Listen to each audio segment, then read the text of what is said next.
So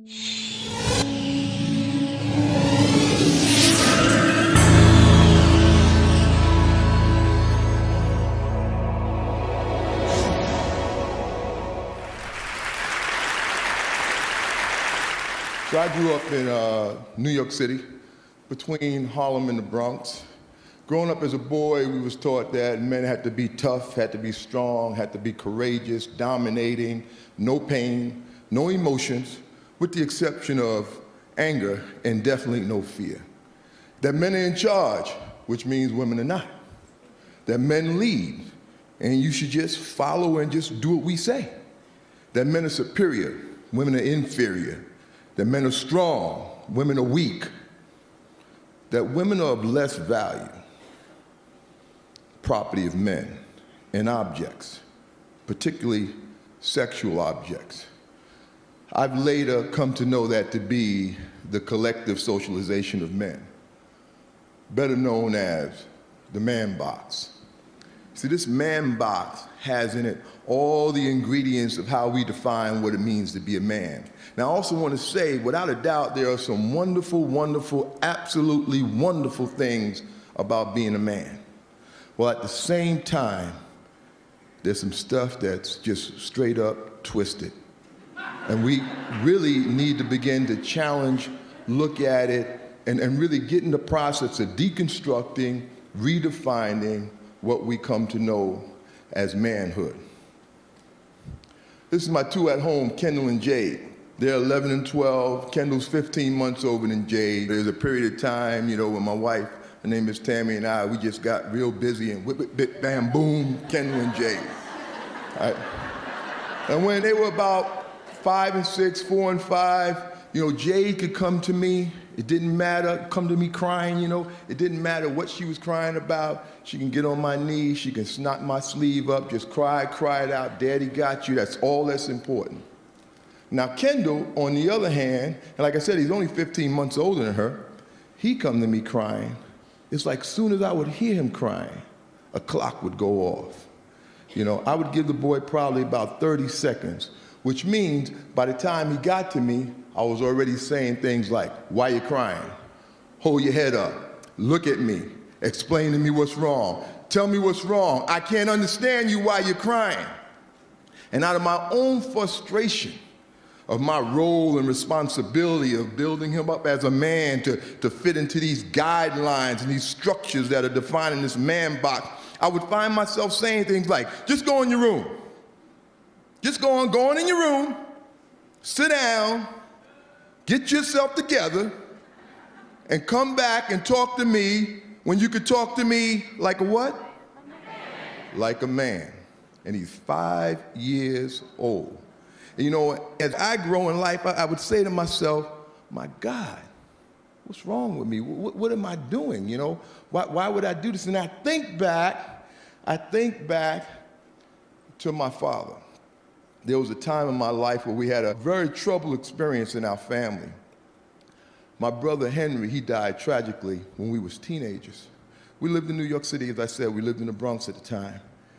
And the burial was a place called Long Island. It was about 2 hours outside of the city. And as we were preparing to come back from the burial, the cars stopped at the bathroom, to let folks take care of themselves before the long ride back to the city. And the limousine empties out. My mother, my sisters, my auntie, they all get out, but my father and I stayed in the limousine. And no sooner than the women got out, he burst out crying. He didn't want to cry in front of me, but he knew he wasn't going to make it back to the city. It was better me than to allow himself to express these feelings and emotions in front of the women. And this is a man who 10 minutes ago had just put his teenage son in the ground.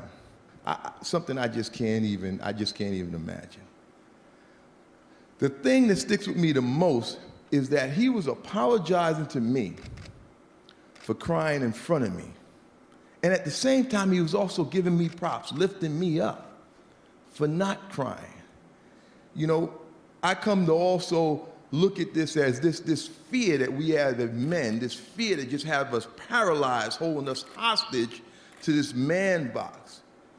I can remember speaking to a 12-year-old boy, a football player, and I asked him, I said, how would you feel if in front of all the players, your coach told you you were playing like a girl? Now, I expected him to say something like, I'll be sad, I'll be mad, I'll be angry, or something like that. No, the boy said to me, it would destroy me. And I said to myself, God, if it would destroy him to be called a girl, what are we then teaching him about girls?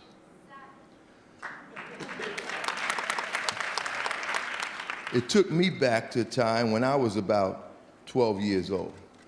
I grew up in tenement buildings, you know, in the inner city, and at this time we're living in the Bronx. And in the building next to where I lived, there was a guy named Johnny.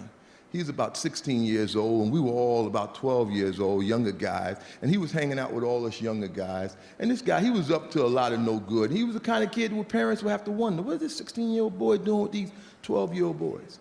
And he did spend a lot of time up to no good. He was a troubled kid. You know, his mother had died from a heroin overdose. He was being raised by his grandmother. His father wasn't on the set. His grandmother had 2 jobs. He was home alone a lot. But I gotta tell you, we young guys, we looked up to this dude, man. He was cool. He was fine. That's what his sister said. He was fine, right? He was having sex. You know, we all looked up to him. So one day I'm out in front of the house doing something, just playing around, doing something, I don't know what. He looks out his window, he calls me upstairs. He said, hey, Amp, they called me Anthony growing up as a kid. Hey, Anthony, come on upstairs. Johnny called, you go. So I run right upstairs. As he opens the door, he says to me, do you want some?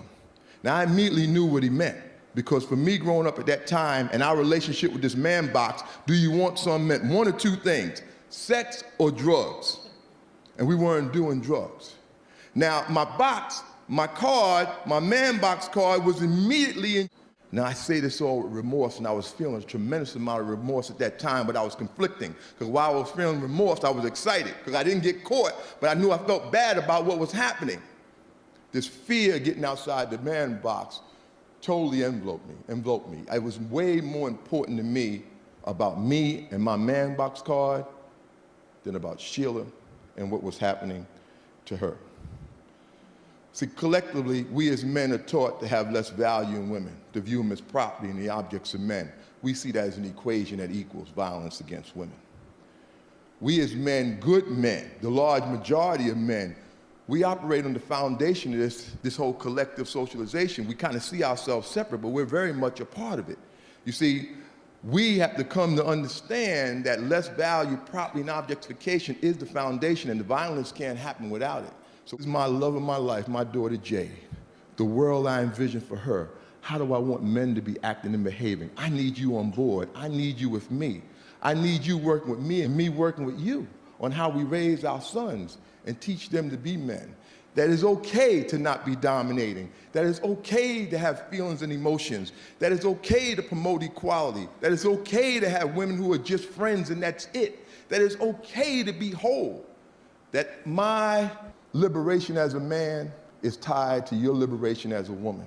I remember asking a 9-year-old boy, what would life be like for you if you didn't have to adhere to this man box? He said to me, I would be free. Thank you, folks.